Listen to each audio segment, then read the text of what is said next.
12 victims of a lifeboat disaster near Whitby 150 years ago have been remembered today. Descendants of the men scattered roses at the spot where the lifeboat turned over on a storm February day in 1861. Now let's explain what happened. Just one member of the crew survived thanks to the design of the new life jacket which had just been introduced. Phil Bodmer reports. A wreath in the shape of an anchor and a dozen white roses scattered on the breeze. An act of remembrance for 12 RNLI volunteers who lost their lives during a vicious storm a century and a half ago today. Very emotional when you go to the spot of where there's extremely brave men.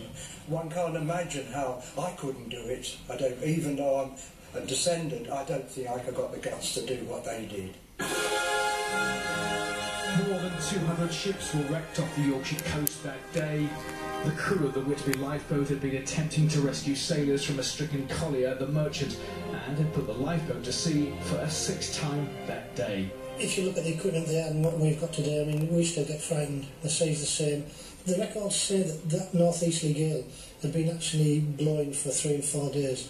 When you get those type conditions, that's when you build up a heavy swell.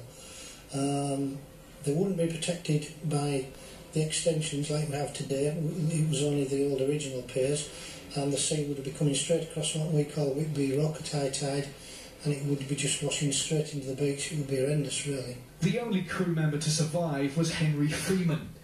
It was his first ever launch, and he was the only man wearing a new design of cork life jacket.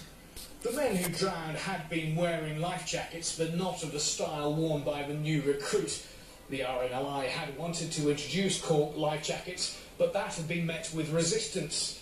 After a disaster here in Whitby, cork life jackets became widely accepted by crews around the coast. Freeman was awarded an RNLI silver medal for his part in the incident and went on to save more than 300 other lives during more than 20 years as Whitby's lifeboat coxswain. A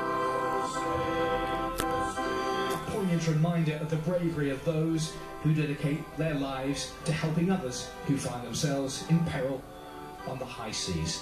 Phil Bodmer, BBC Look North, Whitby.